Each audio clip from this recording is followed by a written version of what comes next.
1995 in Chicago. The interviewer is Donna Puccini, and this is tape 2. So you were telling us you walked into the office. So he asked me if I can add. I said, what do you mean add? Figures? I say, yes. Can you multiply? Yes. Can you divide? Yes. He says, I will give you here something to add up. Can you do that? I say, I'll try. So he gives me a bunch of numbers, put it down, and as I look at it right away, I add it up. He looks at me, he had the figures figured out already. He says, it's good. It's now multiplication. He checks me multiplication. And then divisions and so on. So he says to me, you know, I call you here because a lot of people are away on vacation. It's Christmas time, they went away. And we have to give to the office, we have to hire office, how much food we are allowed to bring in, and we have to have the money for the food that we get. We have to have the money to allow us, we should be able to buy the food. So we have to give an accounting, a report, how many people there are, and the ratios, so much entitled, exactly, so they should figure out. I want you should figure this out for us. I said, well, please, tell me the ratio, what everybody is entitled to, every person, and how many people are in each company, and I will figure it out. He said, how long will it take? I said, I don't know. You give it to me, and I will do it. So he gave me all these things, and he started, don't hurry, you have time. So it took about 2 hours or something. I came in there, knocked on his door. He says, yes, come in. I bring him all the figures. He says, you sure it's good? I say, yeah, it's good. He said, you know, if there's a mistake, I will get it, and then you will get it. I say, I checked everything twice or 3 times. It's good. So he thanked me very much, and he sent me back to the company, and I didn't know anything. Next day, should go to the office. People went out on the field for exercise. I went to the office to him. I came there, and he said, that was very good. Now here you do this. Maybe you want something, refreshment, something to eat. My God, where am I? I'm in the army, or am I somewhere in a hotel, or what's going on here? So anyway, that's the way I was treated. Then it was 1940, when there was, Hungary, part of Hungary, after the First World War, the Romanians got. It's called Transylvania today. That belonged to Hungary before the First World War, and I would say a good 60-70% of the population is Hungarian. And they wanted that territory back. And because they were allies with Hitler, with this, so they had certain, and they were negotiating, and they give to Hungary, the Romanian, give them that part of the. So we went in there as a unit. We came there, I went in there, with other, I told you there 6 people in the whole company. 6 Jews? 6 Jews, yes. We went in there, and it was, we had sad experiences. I will tell you, for example, one. We came to a town. It's called, I tell it in Hungarian because I don't know the Romanian name, was Szilágy. That was the name of the town. And we came, I remember it was a Thursday night. It was raining a whole day. And they put us up in a barn on top, and the hay to sleep there. We were wet through and through.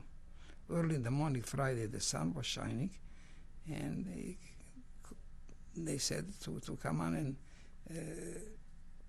I don't know how to call it in America, how they do it in the army here. So anyway, to line up, they took one group and 2 groups. They made three groups, and the right turn, we turned right and march. So we marched. There was a civilian there with us. I didn't know anything was going on, and was the sergeant and a lieutenant going with us. We are going. So we come. There was a grocery store. A grocery store, a little store, was a little house. What should I say? A small, very small house.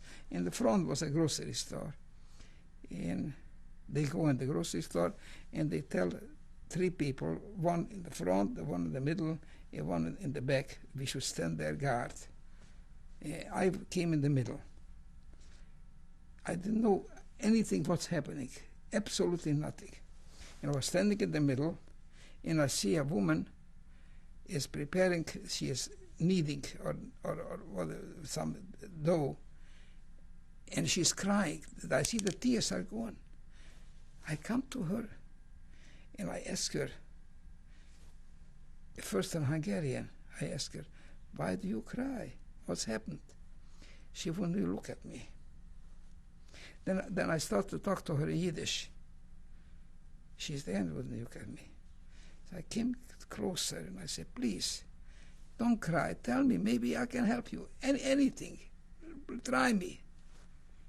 So finally she turned to me. She says to me, we have when we got married, my husband bought me a ring. We have a few jewelry, few pieces of jewelry, and we are afraid that man who came here, he wants to take away from us the grocery store and everything for years already, and now he has a chance to and I'm afraid he will take away even this. We won't have even a breakfast to buy with. I say to her, you have the jewelry wrapped up wrap it up in something. She says, okay, what will happen? I see we'll go in the backyard. I saw that there are potatoes. And potatoes, I don't know how they put it, it's such lines, they put it. And the month was, I would say, July, August. And it was pretty high. I say, you put it in between the potatoes. I don't want to know where you put it. You just put it there. And I will talk to the man who is there, who is at the back and watches there, and don't worry about him. His name was, that man there, his name was Schwab. He used to be a boxer. He was twice as tall as I am, and he had a hand that 4 times as big as my hand. He was a very strong guy. I come to him, and I tell him, listen, I told him the story. He says, shall let her put it there, and somebody will come. He says, I will turn his neck down. Don't worry. Nobody will touch it. And she heard it. So she was a little bit happier. She went there, she put it down. See, nobody will touch you. And I don't know what happened. We went out. What happened after that, I don't know. I'm sure she recovered everything because nobody will touch it. From there we came to a big, beautiful home. Not a home, such homes around a yard, and people were sitting outside, very high-class people, intelligent people, a lot of Jewish people. So an old lady says to the lieutenant, will you please come here a minute? So the lieutenant came and he saluted. He says, yes, ma'am. She says, you know, for more than 20 years we are waiting for the Hungarians to come back. But we didn't wait for you. We didn't wait for that kind of Hungarian. What are you doing here? He didn't say a word. He saluted, he went away. What can he tell her? An old lady, she was not afraid. She told them. I'm giving such few stories. And then we came from there, we went to a little village. We stayed in a little village, and I remember they prepared rice for us for supper. So they didn't have what to prepare it in Europe. In that time, in the poor places, they washed the clothes for such big wooden containers, big, and that they used to wash the clothes. So the clean it a little bit with water, and in that way they cook the rice. They put the rice. They cook the rice and they put it in there. And they told the soldiers nobody wanted to have it. Who needed it? And the people from the village came. You should have seen. They came with the hand. They grabbed it. They were so hungry. They were so something like animals. And then from there, after we finished, we went through. They brought us back, and they put the Jewish people in a labor camp, and the Jewish boys and non-Jewish, they stayed in the army. And I was in such a camp already as a soldier. I was there a year. Where was that? The name was Komarom. Komarom. It's a nice city on the Danube River. City. We stayed there. We had what to eat. There was no mistreatment of us. Absolutely no. If I would say that, I would lie. It was very nice. And after a year, they released us and we went home. What kind of labor did you do there? First, for example, they used to bring ships there. There was on the Danube, I said that before. Ships with flour for the army or for whatever, I don't know. We used to unload that. Pretty hard work. We used to go when they were bringing in the wheat, in the fall, when they bringing in the wheat the farmers needed some help, so they sent us to farmers. They farmed us out to farmers to help, and it was very, very hard work. Very hard work. And the machine took the grain out from the stalks. It was very, very fast. We had to do the full with dust, with dirt. And we had to do that to clean fast, to feed the machine and to clean it away, to take it away. It was a very hard work. But one thing, they gave us very good food, a lot of food. So they treated us like human beings. No, I mean, we worked, but no. And I used to come home for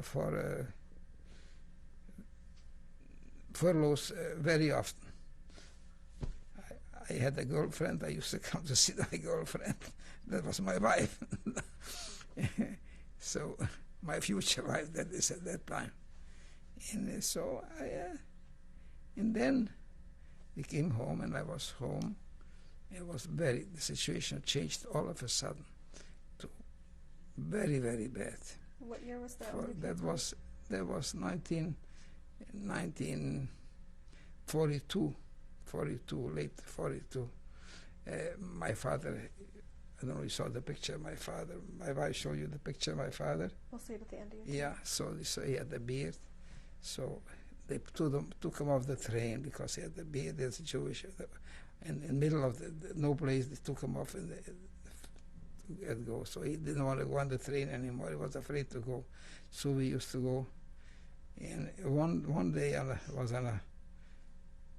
don't remember anymore the day, we were going, and again, also the gendarmes came in and took us off the train.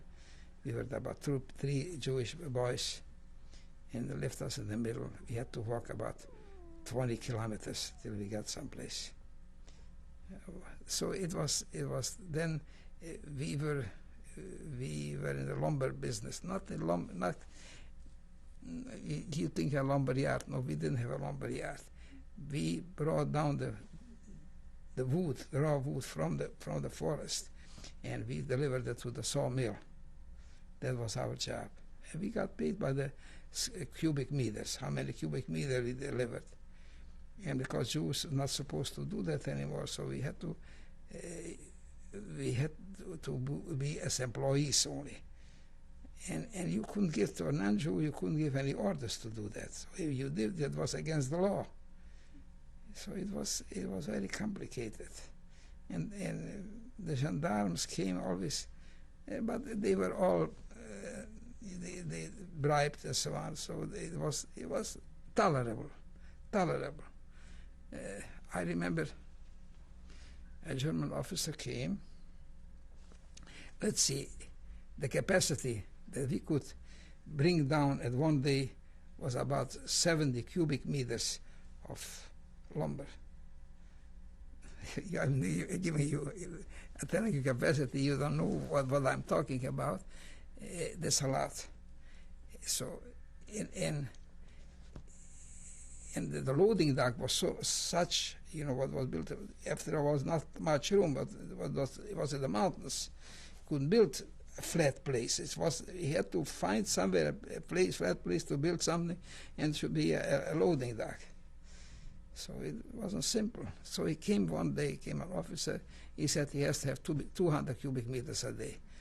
I said, officer, this is impossible. He says, the German army knows such a thing, impossible. You do it or I will shoot you. So what can you can't argue with him. A man unreasonable, you can't argue with him. So I was quiet, I went away. So another officer came, he says to me, he didn't mean it that way yet, he sounded. He says, you give him a bill for 200 cubic meters. And how much you bring, that's a different story. He has to have a bill because he wants to collect the money. So everything was crooked. As you think the Germans were so methodical, so everything, they were pretty crooked. Pretty good.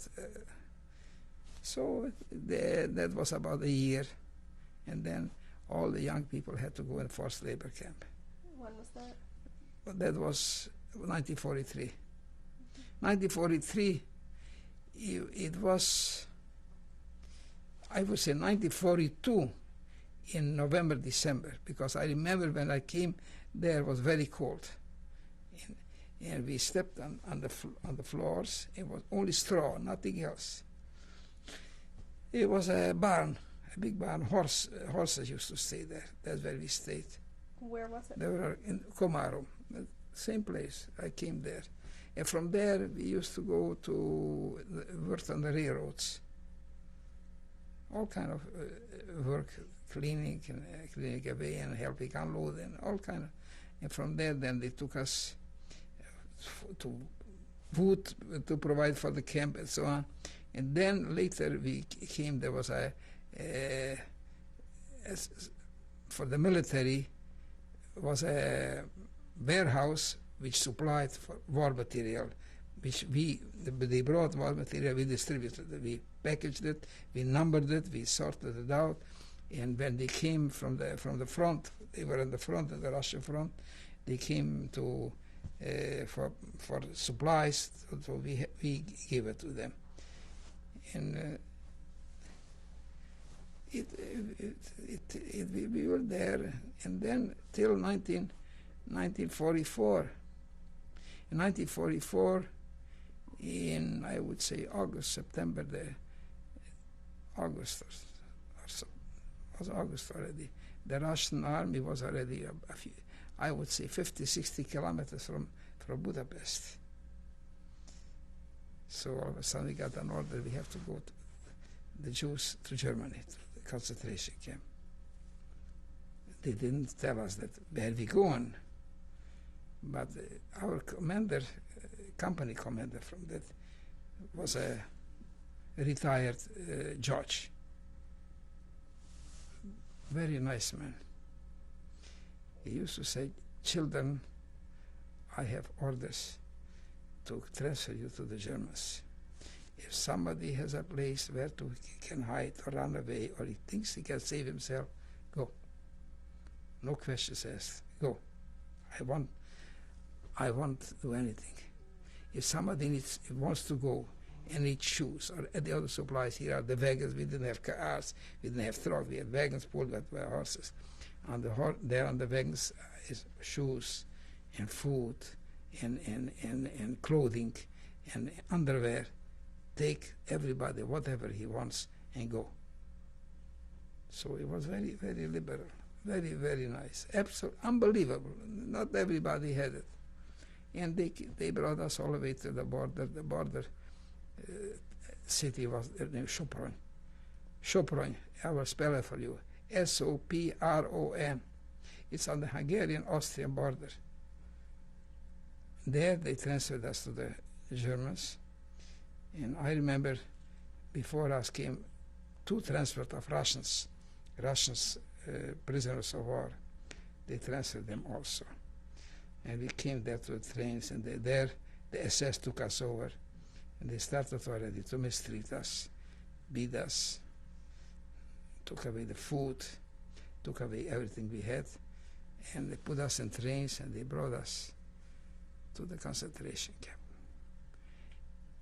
Meantime, in April 1944, they took away the parents. And I wasn't home. I don't know what happened to them. Just pieced together stories, sad stories. This is my time before.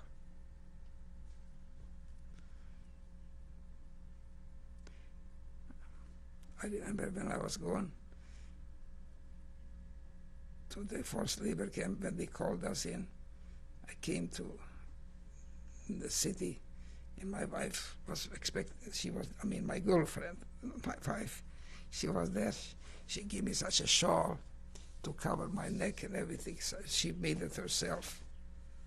And she was cried like a baby. What can you do? So anyway, I got a few times furlough from there. I came. Last time, my conscience is bothering me now. Last time I came and I didn't go to see my parents. I went to see her, and that was the last time.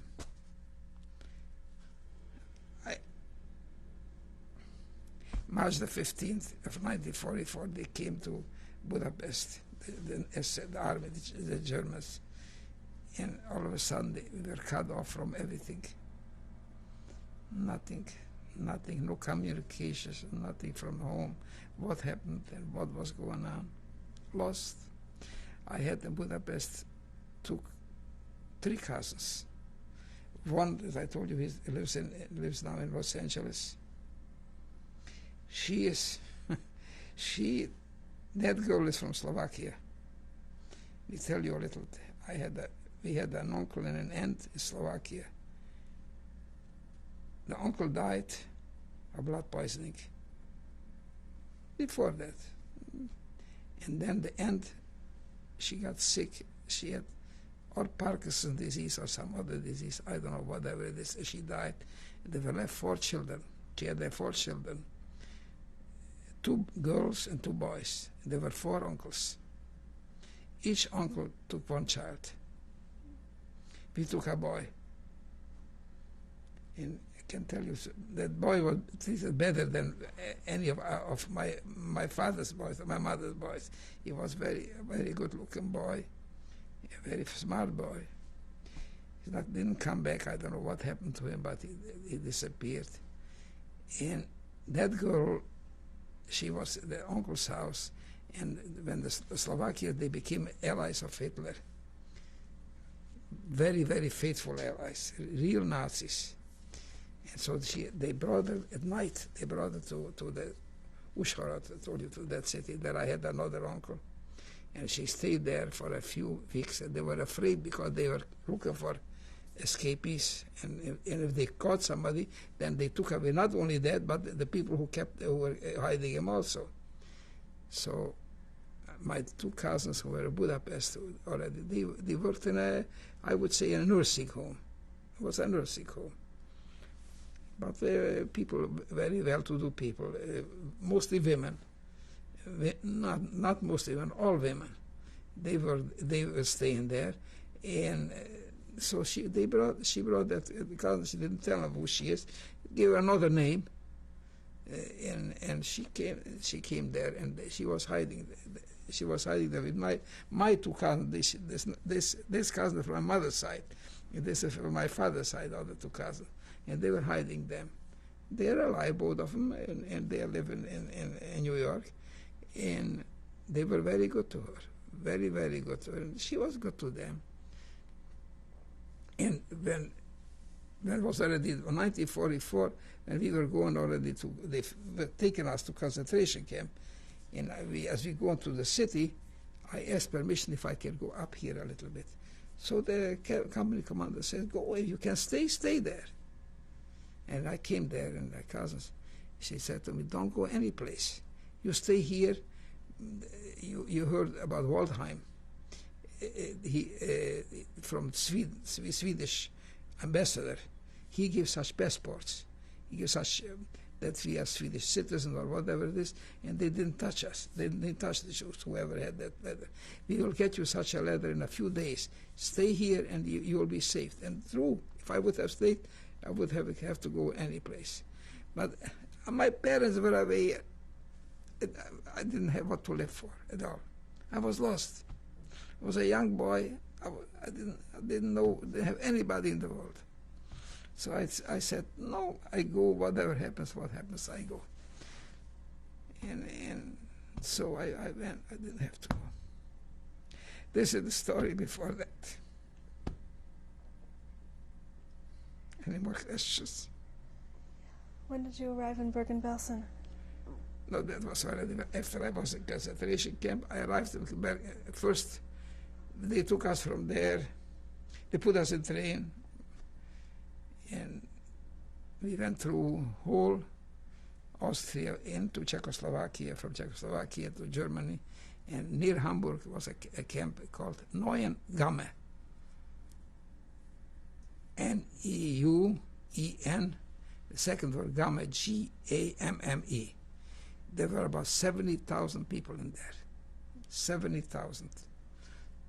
Majority, I would say 90% were non-Jewish, maybe more. Close to Hamburg. We stayed there maybe 10 days, not more. I remember it used to be the English or the Americans came to bomb. Used to be air raids. So they took us to hide in the down. We came there, were 70-year-old people, mostly from North Europe, from the northern country, from Denmark, from Sweden, from Sweden not so, from Norway, Denmark, Finland. They were there and working there and sitting there, old people. And they were not supposed to talk at all to us or something. They were not supposed to talk to each other. The SS was watching, no talking. Imagine 70-year-old people sitting there and working all kind of dirtiest work what was possible. They gave them in the basements, no air, no nothing. And then we were there, as I told you, about 10 days, maybe 2 weeks, I don't know. From there they took us to Bremen. Bremen is a port city, a very famous port city in Germany today also. Bremen is spelled Bremen. And we worked there in a ship factory. The name of the factory was Weser, Weser, Weser Aktiengesellschaft, Weser Corporation. We worked there. I worked there in a foundry. They made such big covers for the machines. They casting. So we mostly, we didn't do the casting. The frames, we cleaned them, and we took them out from the frames when they were ready. It was a dirty work, and no food naturally, no nothing. And if somebody moved a little bit, let's see, I was standing here, and was such here you can move about 6 yards this way, 6 yards, about 12 yards, and 20 yards the other way. But if you moved 1 inch further, they shot you. 1 inch, nothing, absolutely nothing. Just if you step a little bit, the guard shot you. They killed a few people. They killed a few. Once